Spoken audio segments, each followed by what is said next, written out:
enough. I built a 6-figure company within 8 months and I still felt broke. I was like, holy shit, like I just hit 6 figures, but how come there's nothing to show for it? 2 weeks ago, my goal was to just have like a 6-figure income. But then when I thought about it, first of all, where I live right now in Northern California, in Silicon Valley, if you look at the numbers, even like a 6-figure income in San Francisco is considered as poverty, basically. So that's not going to cut it, right? And this my income with, let's say if I make 100,000 in 2020, that doesn't include taxes and expenses, right?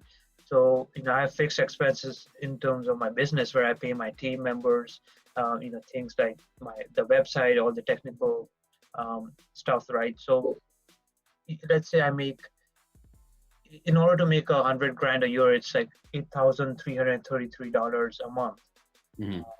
Let's say my expenses would be at least 5,000 a month, my business expenses, living expenses. And I am living pretty frugally at the moment, but let's say 5 to 6 grand would be my expenses. And, I have to pay tax on that 10 grand. So I have pretty much nothing left over at the end of the day. So I feel like 6 figures is not the goal anymore. I need to think bigger. Yeah. I'm thinking I want to make at least 30K a month, which is $1,000 a day. That's doable, man. That's doable. One thing that I came to face as well was that I realized 6 figures is not enough. I built a 6-figure company within 8 months and I still felt broke. I was like, holy shit, like I just hit 6 figures, but how come there's nothing to show for it? So yeah, 30K a month, 40K a month is like the ideal, because then you actually have profit. How you can break it down is by using the profits first model. So what I basically did was I took, I'm going to share this on my whiteboard here. Mm-hmm. What I basically did is I took my expenses of what I needed for my personal expenses, right? So let's say your personal expenses after you take everything into account is $3,000.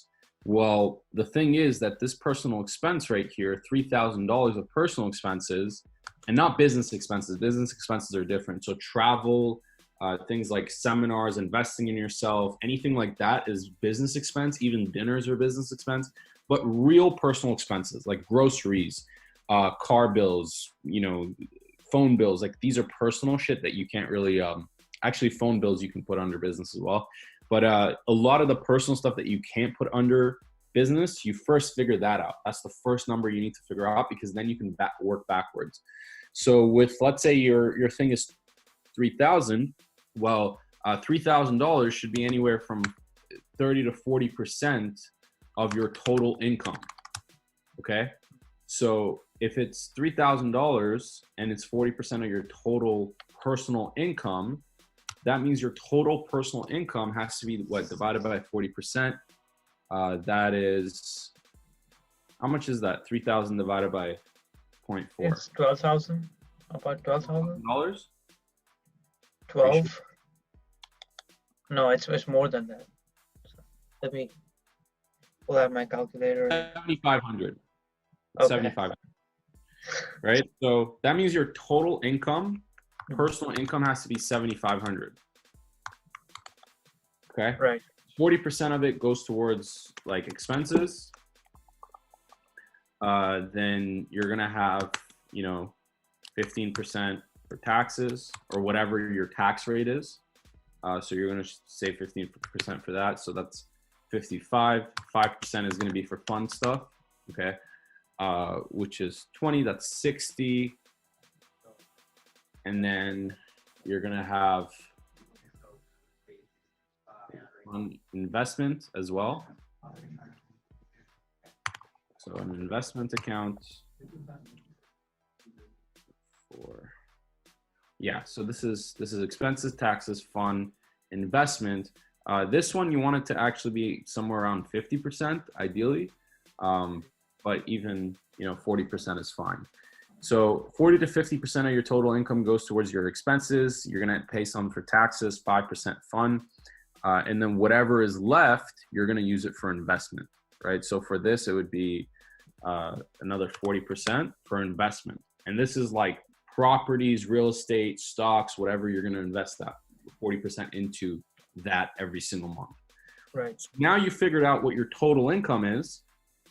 Your personal income is 7,500, which means that your business income needs to be twice that. So it would be $15,000. Yeah. So you would have to make $15K a month for you to be able to live with these numbers in terms of your personal life. Mm-hmm. So it's not 7,500 a month, it's 15K a month. Because with 15,000, right, you're going to pay 50% to your own personal salary. Okay.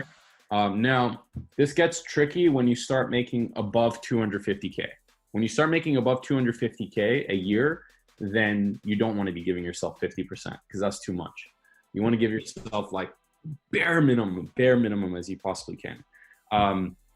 So 50% salary, you're going to again have the business operations, right? Which is, let's say,